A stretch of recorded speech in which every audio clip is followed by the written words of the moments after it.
This is The Extra Point, an Arizona's Family Originals podcast, sponsored by your Phoenix Suns. Well, a number of new faces for the Arizona Cardinals as they hit the field for training camp in Glendale, and a number of rookies will be counted on to help the Cardinals take a step forward in 2024. One of them, defensive tackle Darius Robinson out of the University of Missouri, who made headlines on draft night for his commitment to the details. We can attest to this after the conversation that we had at Arizona's Family, as Darius and a couple of his teammates stopped by to have some fun on the news, and he sat down to tell his story on the Extra Point podcast. I was watching the video of your brother's conversation with you at the draft. That was awesome. Yeah, no, that's cool. How much older is he?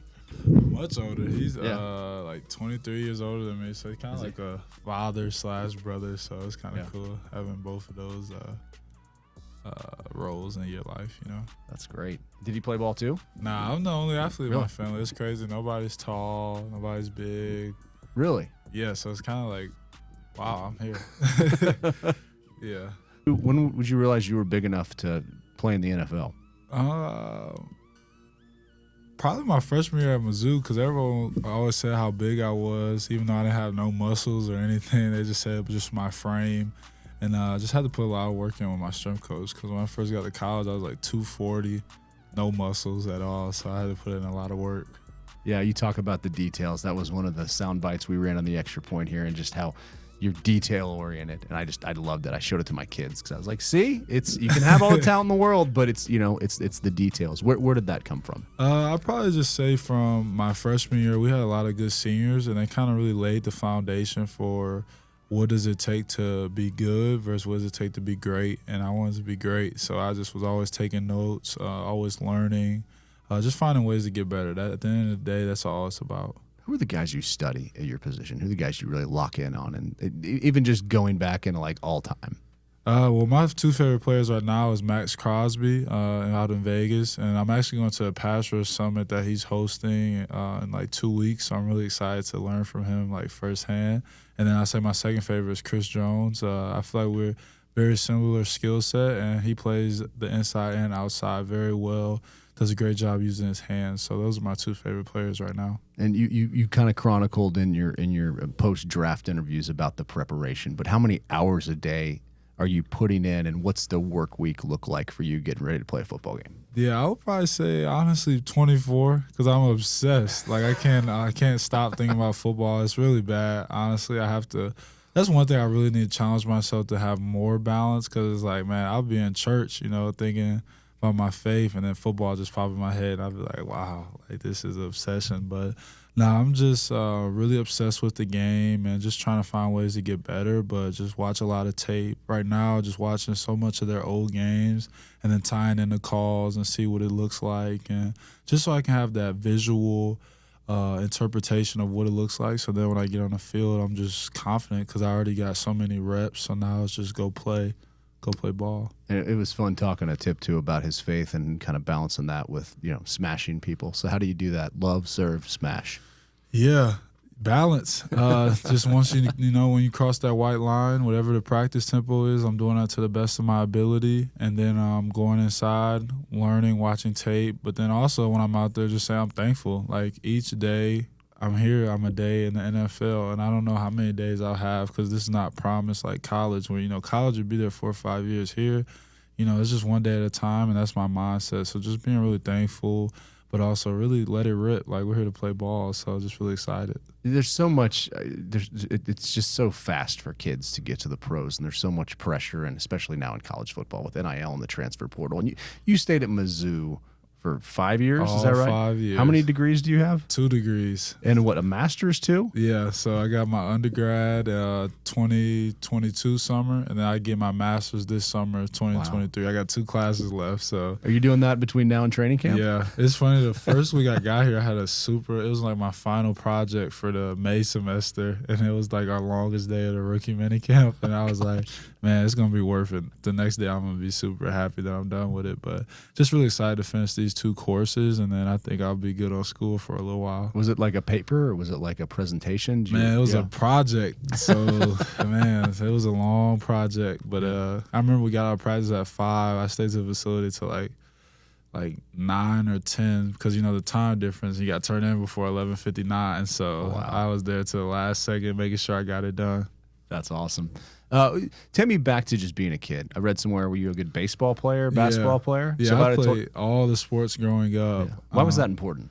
Honestly, that was how I had friends because I just love sports. So that was a way for me to meet new kids in my neighborhood and just always compete. Like, that's always been me. And it's crazy. My best sport was baseball. Like, I remember, like, when I was, like, 10, I used to play, like, 13U, 14U baseball because I was just bigger than everybody. But it's crazy. I should have kept playing baseball because that's where it really goes on in baseball.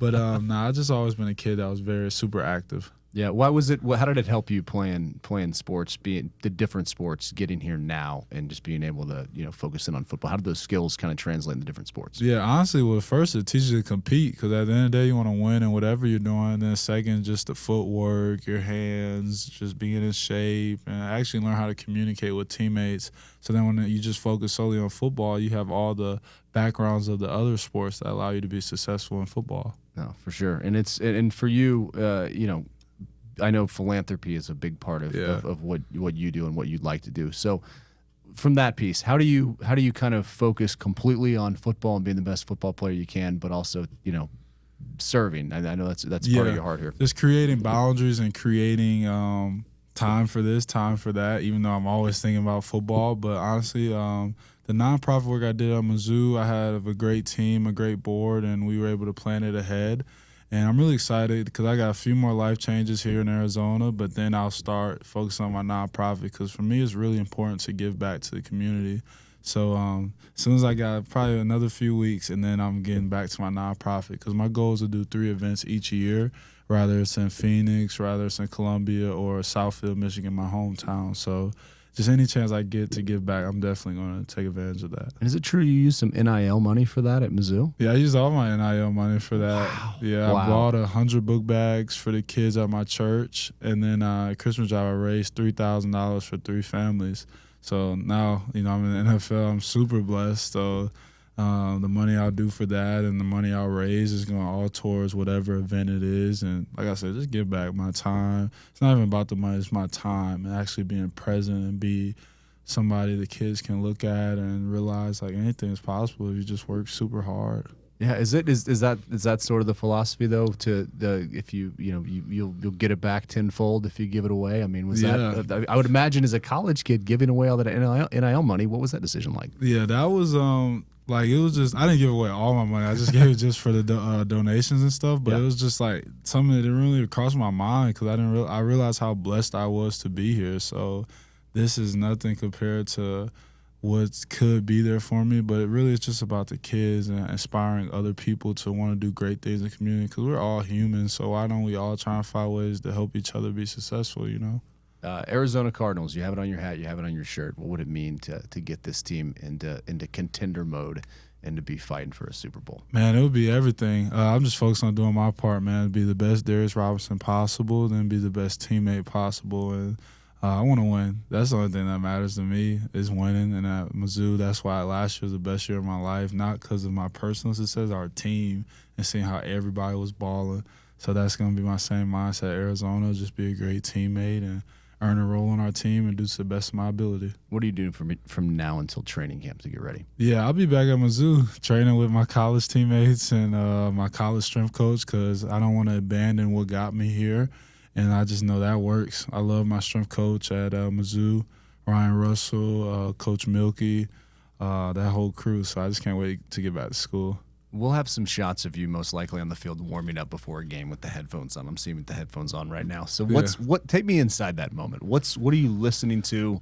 And how do you get yourself mentally ready to play a football game? When I'm on the field, honestly, for that last time, I probably listen to gospel music, help me relax, honestly. That's like Pat Tillman. He used to listen to classical music. Because you got to relax and realize you practice so hard all week. This is the game, is the easy part. All them reps in practice. You took more reps in practice than you will in the game. So this is the easy part. Just go let it rip. So just find ways to calm myself. And then right before we come out, now I got to turn it up. But during the hours before, I'm just relaxing. Yeah, and it was a great moment when your brother talked to you at the draft and the NFL released that.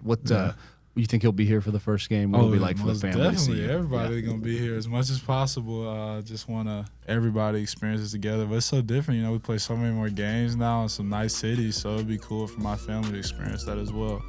Awesome. Well, hey, thanks for coming in. Appreciate it, man. Thanks for having me. This is The Extra Point, an Arizona's Family Originals podcast, sponsored by your Phoenix Suns.